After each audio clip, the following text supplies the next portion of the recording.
What? Kumusta mga kalpanalo? Shoutout po sa inyong lahat dyan. Isa na namang mainit na isyong ating pag-uusapan. Ang ukol nga sa naging mga insecurities ng ating bidang si Ate Liza Soberano. Alam naman natin ng aktres na si Ate Liza Soberano ang isa sa mga pinakamagandang artista. Sa katunayan nga ay ilang beses na siyang napabilang sa listahan ng mga film critic website na TC Candler para sa kanilang The 100 Most Beautiful Faces sa buong mundo. Pero gayon pa man, aminado si Ate Liza na nakaramdam pa rin siya ng insecurity sa kanyang katawan. Inisa-isa pa nga ito ng aktres mismo nang siya ay minsang ma-interview ni Dr. Vicky Bello. Unang-unang binanggit ni Ate Liza na na-insecure siya sa kanyang katawan. I think my number one insecurity would be my weight. Sagot niya kay Dr. Vicky.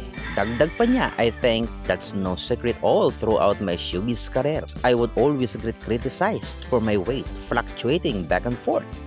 And you know, like rumors about me being pregnant just because I gained a little bit of weight. It would really affect my mental health. Dahil din daw kasi ay madalas siyang makumpara sa ibang mga babaeng artista. Pero nilinaw niya na may dugong Amerikana siya, kaya normal lang daw na mas malaki ang kanyang katawan.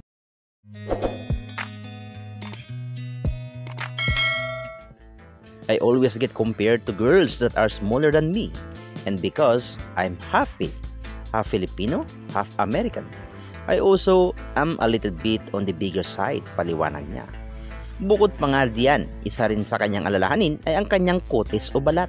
Naikwento pa nga ni Ate Liza na nakaranas siya ng pambubuli noong siya'y bata pa dahil dito.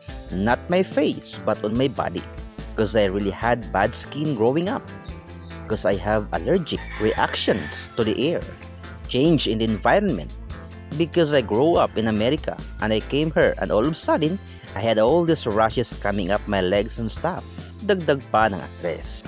And I kind of got bullied in school for that. People would call me Hayop.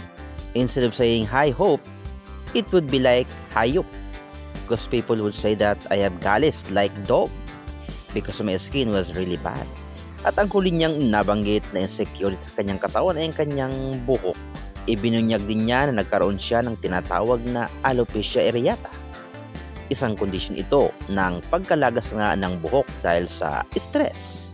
And then, more recently, my hair, as I got older, my hair started thinning a bit due to I got alopecia actually around 2022 due to stress.